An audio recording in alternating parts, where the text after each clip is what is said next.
Welcome to the Gen Z Stoic Podcast. Where every week we strive to lead younger generations on a path to virtue through the insight of Stoic teachings and personal stories from our lives as Gen Z Stoics.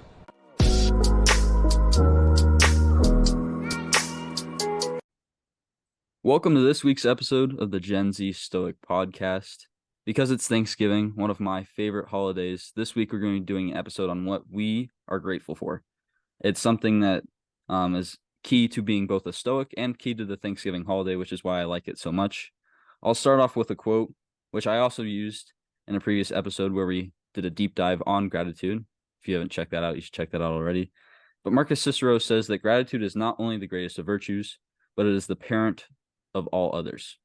And to be truly virtuous, you have to start with being grateful for what you have. And that means both the bad things and the good things. Anything that happens to you, you have to come to terms with and find a way to be grateful for it. And so there's no better time of year for us to sit down and through the podcast talk about what we are grateful for. Thanksgiving has just recently passed. We all got to spend quality time with our friends, with our family, whether it was different locations. Some people went home, some people stayed around. And I agree. I think Thanksgiving, the idea of celebrating and being grateful with the people that you love is honestly one of the best things. And that's that's what life is all about, right? Is being grateful and being around the people that love you and support you. It's great. And you get to eat a ton of food, and there's essentially nothing bad about Thanksgiving except for, I don't know, stuffing. I'm not a huge stuffing guy, but overall it's pretty good. I'd also like to introduce a quote. And like you said, we discussed gratitude in season 1, episode 18. And so if you haven't listened to that episode, be sure to go listen. The quote I would like to introduce is an Epictetus quote. I did not mention this in the episode, but it is that he is a wise man who does not grieve for the things which he has not, but rejoices for those which he has. And so it's more of the idea. There's another quote that's about being poor. It's not about having too little, but it's about wanting more. So as long as you're content with what you have, you're not actually poor, right? Because you have everything that you want. If you're not constantly desiring more, then if you're happy with what you have, then you can learn to be grateful for what you have, and you don't take things for granted as easily.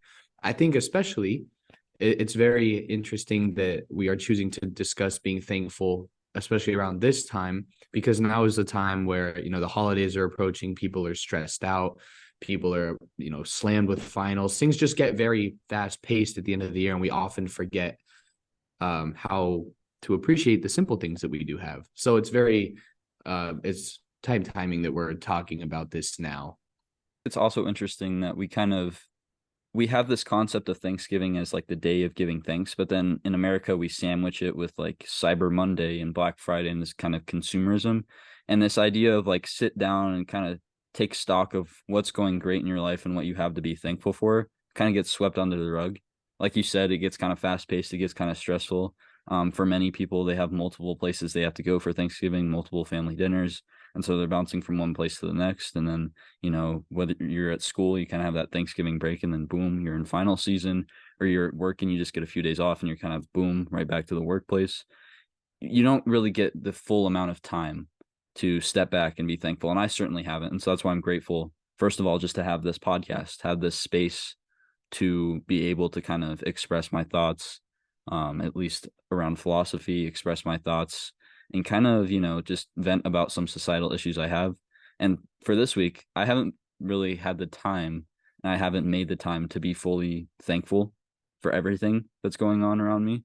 And now I get, 30, 40 minutes through this podcast to do that. And so that's the first thing I'm grateful for, is this podcast and this platform, is that I feel like we're doing some important work. We're doing what we feel is right in terms of spreading this kind of Stoic message, this message of, hey, check out philosophy, check out, this ancient school of wisdom to see if you can find purpose within your life.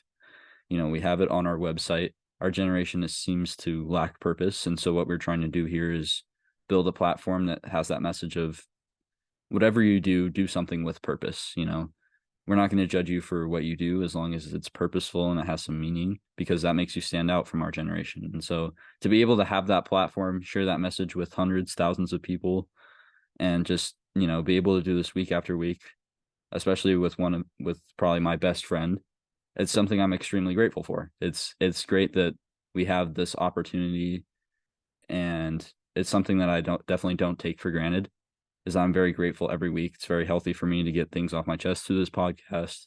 It's very healthy for me to spread this message that I truly believe in to such a big platform, and to share these experiences with such an important person to me. It's just something that, I don't take for granted, and something I'm very thankful for. Well, I'm flattered because I'll tell you the exact same thing. This podcast has probably been the best thing that's happened to me this year. We've known each other for a little while. We've had advisory back in high school is where we sort of started everything, and then we just at the beginning of the year when we came together and just started this, everything has been, you know, it's been a process, but going through it with you has especially been rewarding simply because I'm not in it by myself. And it's nice to know that there are two that we're very connected in a lot of ways. And it's ultimately just fostered a more meaningful relationship that we have. And it's like you said, I'm not taking any of this for granted because even on some days, on some weekends where I'm like, I'm pretty tired. I don't really feel like podcasting. As soon as we get to talking, I'm reminded why we do this. There's not always going to be days where we want to do it, but you're absolutely right. It's been a great experience, and we're very fortunate, and I'm very grateful that we've had the ability and the privilege to use this space as our platform. We when we were interviewed earlier this year by the newspaper at our high school, they asked us sort of why we were doing this, and I specifically remember both of us just said we want to just make the world a better place through our message. That was it. And so having the ability to do that, I'm extremely grateful for that. More so about the episode or about gratitude in general, I would say, going back to what you were saying, I think it's interesting that gratitude has ties to so many other virtues, using the quote that you said, gratitude is sort of the foundation, right, for all the other virtues. And if you look on our website, we have an episode about patience. And I've sort of noticed recently that patience and gratitude go hand in hand, because the moment I become impatient and I become hectic and I really stop focusing on slowing down and taking my time with things, I also become less grateful because I'm more focused on having a cluttered headspace, which is very unhealthy at times. But so if you can practice gratitude, then like you said, all these other virtues are going to follow. Patience is going to follow. Specifically this week, I've been impatient with certain people, just certain conversations. That's just how it's been. Everything is stressful. And so when stress builds up, it's easier to snap because you're not really letting it out throughout the week, and it kind of just builds up and builds up, and eventually you just let it go, or you let it out on someone unintentionally. But what I have been doing this week, and I know you are a journaler as well, but journaling and talking myself through it is a great way to practice gratitude. Even if you're not writing down what you're thankful for, you're still just meditating on certain things throughout the day, at least you're still talking to yourself and then reflecting on your reflection. I guess you can be grateful for what you do have once you actually get the words out on the page. Oftentimes my first reflection is pretty messy, it's pretty jumbled, it's not really organized, but then it's the reflection that comes after my journal where I'm like, wow, that really helped. I'm really grateful that I have the X, Y, and Z, right? And it doesn't take any journaling for me to remember the big things that I'm grateful for, right? Like I'm grateful for this podcast, for my family, for good health, for a roof over my head, to live in a safe country, etc.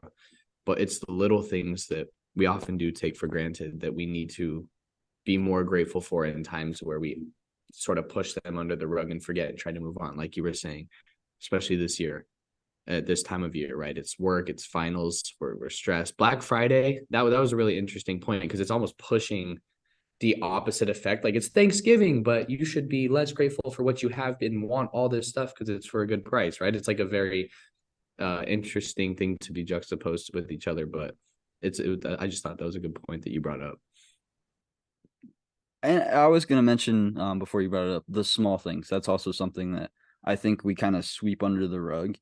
Is, it's such a blessing to just be able to have a family, to have close friends, to have the ability to put like a Thanksgiving meal on the table.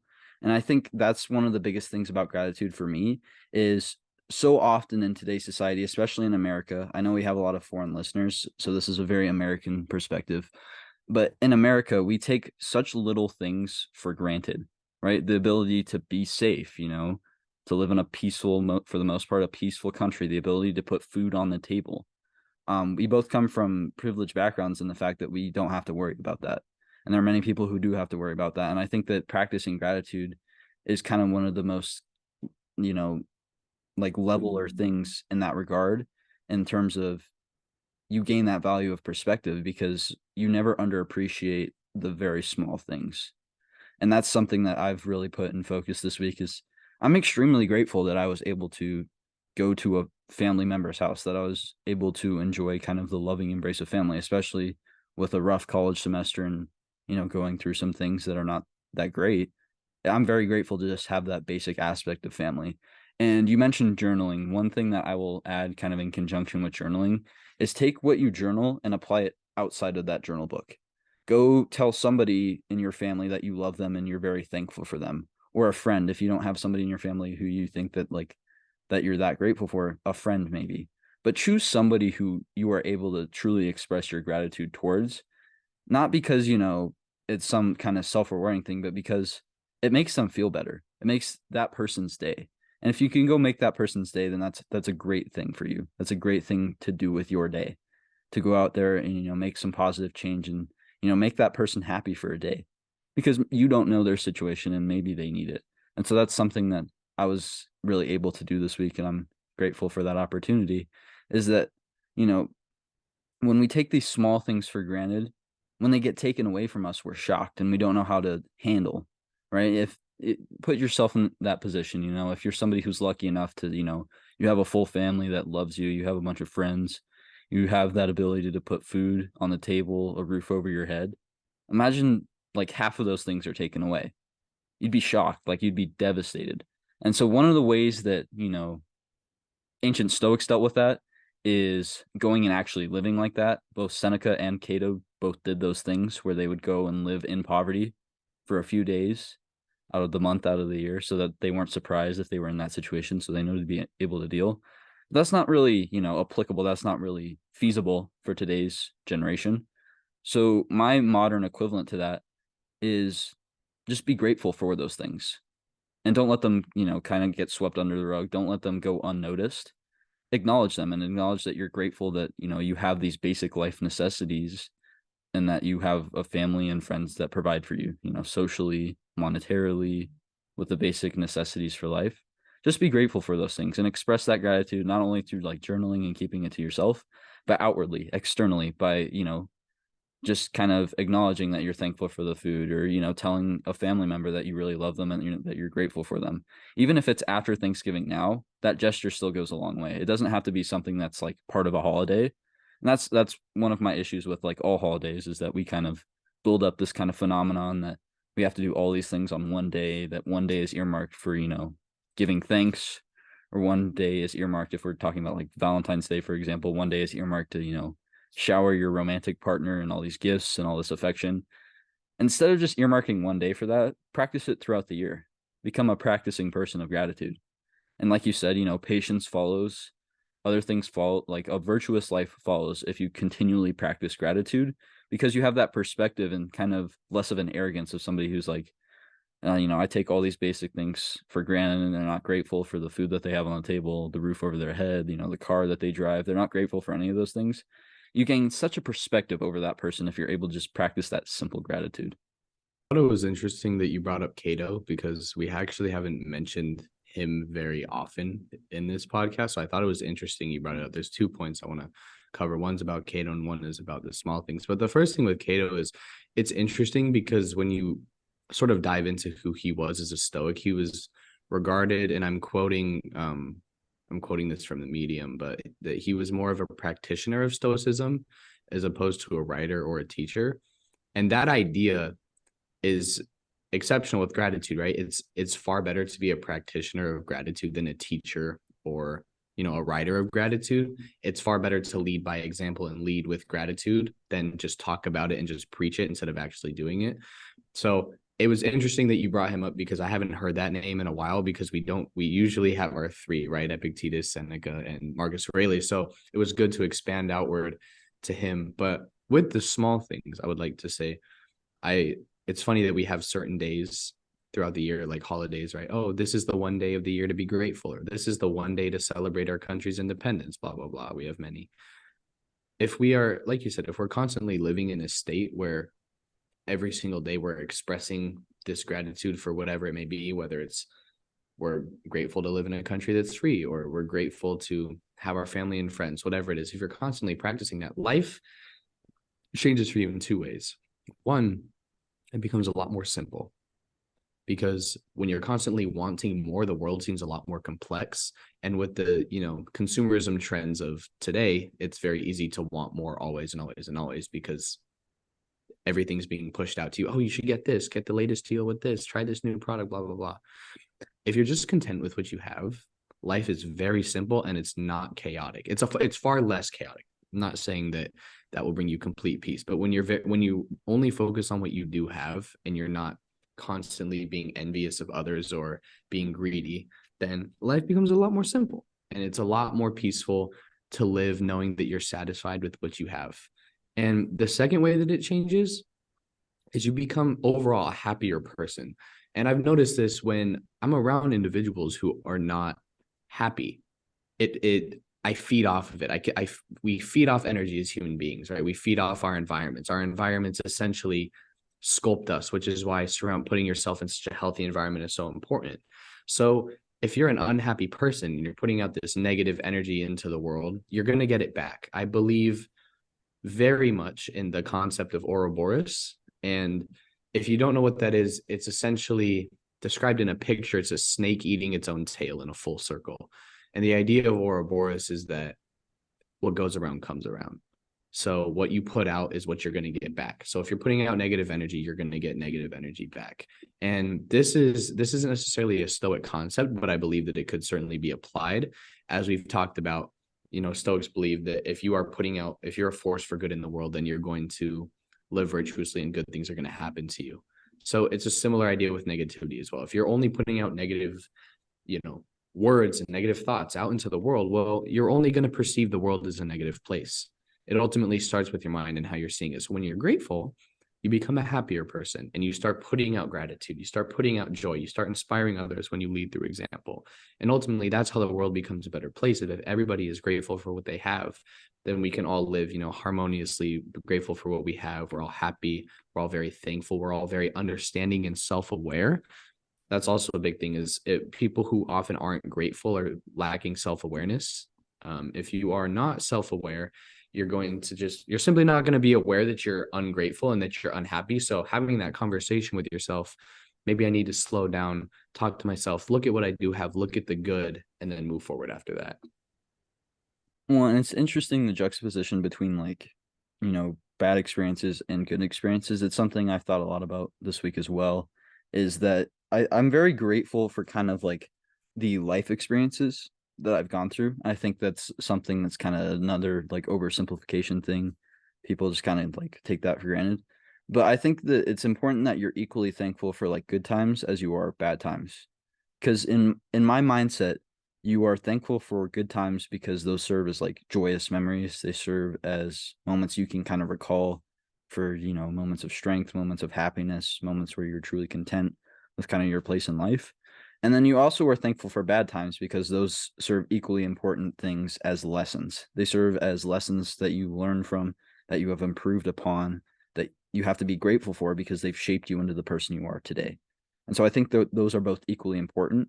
And so we have this kind of emphasis in Thanksgiving of like, obviously be thankful for your family, your friends, like all these good things.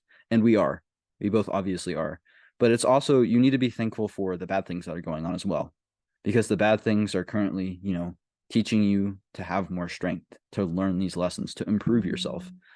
And again, as Stoics, we always emphasize, be a progressive person, be somebody who is always getting better. And you can't get better if everything is just a constant, like everything's going great, I'm riding high in the sky, like nothing's going wrong. You can't improve that way. To be able to improve, you have to endure struggle. You have to go through problems. And so a basic Stoic tenet here is be thankful for those problems. Be thankful for that opportunity because you are getting the opportunity currently to improve. And so, like I said, I mentioned I'm struggling with college. Like college is kind of kicking my butt right now, and it hasn't been great for my mental health either. But I'm still grateful for that experience because it's teaching me how to be even more resilient. It's teaching me to improve my strength of character and to still be kind of sending this message and trying to improve other people's lives while I'm still struggling. It's teaching me all of these things that I'm grateful for. And so, you kind of get this mindset, and I'm not trying to like hype myself up here or anything. There's certainly moments where I've struggled in college. There's certainly moments where I am not grateful. But what I'm saying here is you can either face the choice of like this difficult college thing. You can either face the choice to say, oh, this sucks. Like I hate it here. Like I give up, or, like just complain about it 24/7, call your parents and say, this is just not working out for me. Or you can kind of put your head down and say, I'm just going to work through it. And I'm going to be proud of myself for working through it. And whatever happens, happens. And I'm just grateful for the opportunity to become even more resilient. There's two paths here. And, I've kind of struggled with my path along the way. And part of this Thanksgiving holiday, this Thanksgiving break, taking a step back from school has given me this perspective to, choose the right path, choose the path that says, I'm just going to get through this. And that's, I think, the power of gratitude right there is when you become grateful for not only the good things going on in your life, but the bad things as well, you kind of not master, but gain further control of what Stoics call the dichotomy of control. The things that you can't control, you just kind of get through, you don't worry about, you don't complain about. Things you can control, you fix. And again, as one of the core Stoic tenets, that dichotomy of control and that ability to be a progressive person, gratitude, it seems like, is the key to both of those things. And that's why it's so important to talk about. And I think a key concept going along with that is the idea of amor fati, loving your fate. We recently had, we're very grateful for our fans, our audience. We've had Mr. Dino Medici, great guy, has been engaging with us recently. And so kind of in conjunction with like season two, our idea of season two, if you want to engage with us, we're going to bring your comments onto the podcast. In our most recent episode, he commented about David Goggins' I Got a Dog at Home. He's never full speech and how it relates to this idea of amor fati. We talked a lot about Goggins last week. We'll talk about him again this week. The speech is about how, he has a dog at home. He keeps feeding it. It's never full. It's never satisfied. And it's kind of this metaphor, right? That even as you achieve your goals, you kind of achieve what you want to set out in life, you're never satisfied and you keep working. And I think if we can kind of tie this into both amor fati and gratitude very easily, with the idea that being thankful for the things that you have accomplished, but never satisfied. And that's because you love your fate and you want your fate to be the best possible outcome it can be. And if you want it to be the best possible outcome, you're never going to be satisfied. You're never going to stop and say, this is good enough, because it's not the best. And so that relates both to, kind of the 101% principle we talked about this week and the ability to give thanks, because both of these are important perspectives that you can put together to combine yourself to push through things. Because if you give thanks for like these bad experiences, if you kind of get knocked off your feet throughout this journey and you're struggling, but you give thanks for those bad experiences and you have that kind of motivation to keep pushing, because like I said, when you get knocked on your feet, you can say that's good enough and stop there, or you can keep pushing. And so if we take this kind of Goggins speech that Dino mentions and we combine it with the ability to be grateful for that struggle, then you have that mindset. You have that mindset of just getting through things. And that's something that I've really thought about this week, is just that kind of being grateful for the bad things that are happening, being grateful for the struggle, because without the struggle, you couldn't realize that you're never satisfied. You couldn't realize that you need to give more, and you couldn't really love your fate, because you'd always be content and you would never really push yourself. You said that if we can learn to be grateful for the failures, that means that we have the opportunity to grow it all, because if we're not failing, we're not going to be growing. So understanding that failure is part of the growth process allows us to be grateful that we have the opportunity to build ourselves up in the first place. And we have an episode on failure. We've talked about it in many episodes, but we do have one specific episode on failure that if you would like to go back and listen to that, you should. But we do acknowledge that in the moment, it's very hard to see the good when you are in the midst of failing very hard and you're just falling and falling and falling down, and it seems like there's no hope. It's very hard to see the good, but always in retrospect will you understand, and you will be grateful, even just like a day later or a few hours later, what that moment did for you. And you can be grateful that you had the opportunity to experience it, because you have to be willing to take the good with the bad.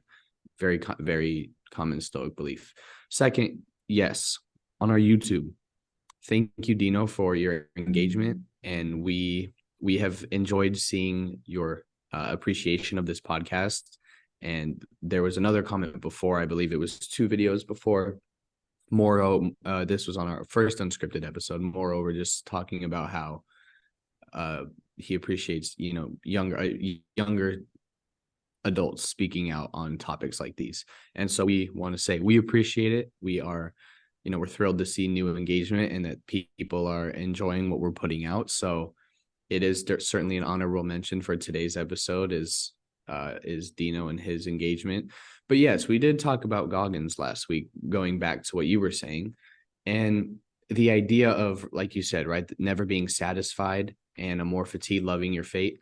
How can we connect those both with gratitude? Well, one, if you're loving your fate, that means you're grateful for the good and bad, right? And if you're never satisfied, that means you're thankful for the opportunity to grow. And both tie together because gratitude is the common ground. That's how you can relate both. There's a fine line between, all being greedy and never being satisfied, right? Those are 2 different things. When you're greedy for material things, you just want results. But if you're never satisfied because you enjoy the process and you're grateful for the opportunity to grow, there's 2 different ways to look at that, right? And if you look at it from the approach of gratitude, you're more likely to go further. And I thought it was interesting. One of the things you said reminded me of this idea of it's called a hedonic treadmill or hedonic like adaptation.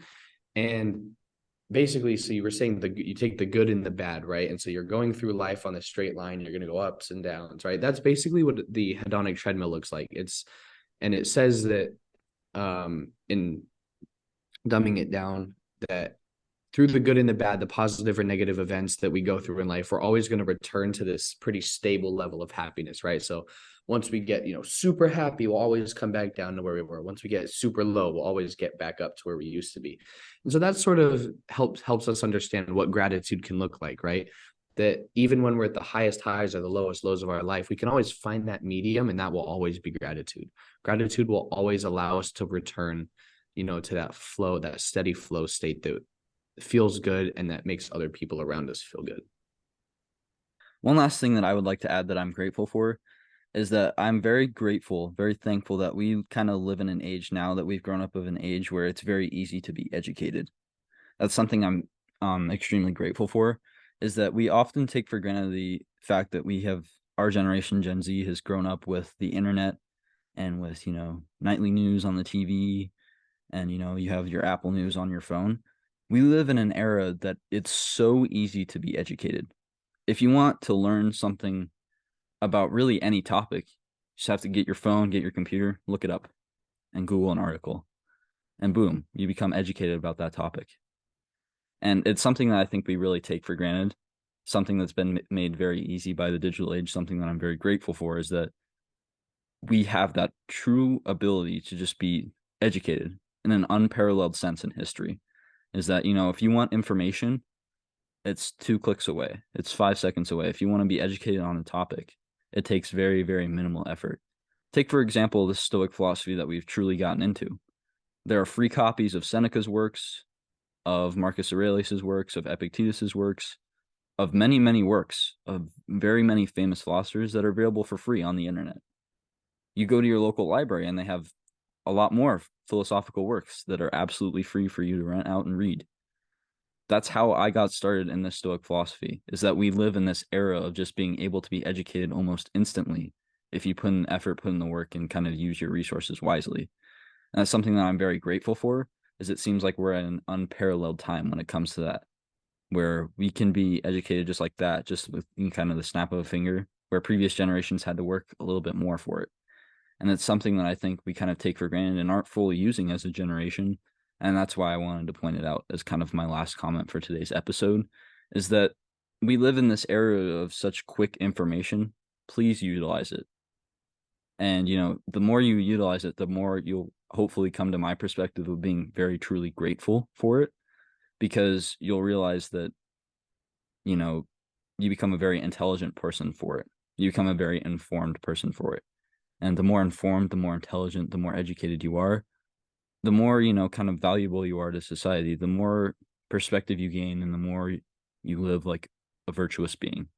And so that's the last point I want to make in today's episode, is that we live in kind of this informational age. We live in an era of many, many, many podcasts like our own, podcasts like the Daily Stoic, many, many books, many, many internet articles, many news stories, many news channels.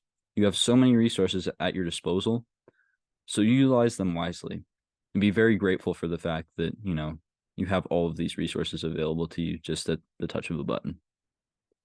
That's a fantastic point to bring up. The one last thing that I would like to add with that is also having the ability, for the most part, to speak what we believe in, right? It sort of goes hand in hand, right? Not only do we have the ability to access all this information at once, but we then have the ability to follow up to that by being able to put out what we believe in, right?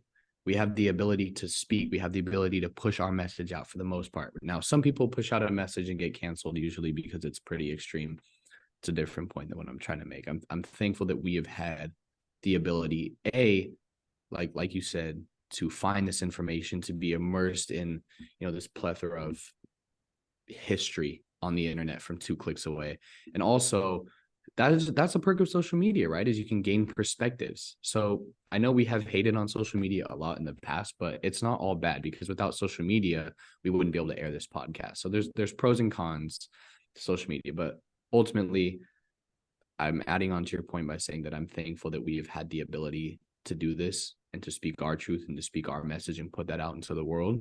And it will be there in the digital realm forever. Our digital footprint lasts forever. So there will always be a mark in history of this podcast and our message that we're putting out. So with that, this has been season 2, episode 12, I believe, of the Gen Z Stoic podcast. And we have talked about what we are thankful for, sort of following up on gratitude. If you haven't already, be sure to engage with our YouTube and check out our website, genzstoic.com, for more information about us and about who we are and about the podcast. And with that, thank you for listening, and we will see you next week. I have been your co-host, Mateo. And I've been your co-host, Ren. Be sure on YouTube, we're going to leave a comment. Tell us what you're thankful for. And, if not us, go tell somebody who you are thankful for that you're thankful for them, and make their day. Because we here at the Gen Z Stoic like creating positive change. And so if you don't engage with us, engage with somebody and create positive change in your world. And this has been all for the Gen Z Stoic. Thank you for listening, as always.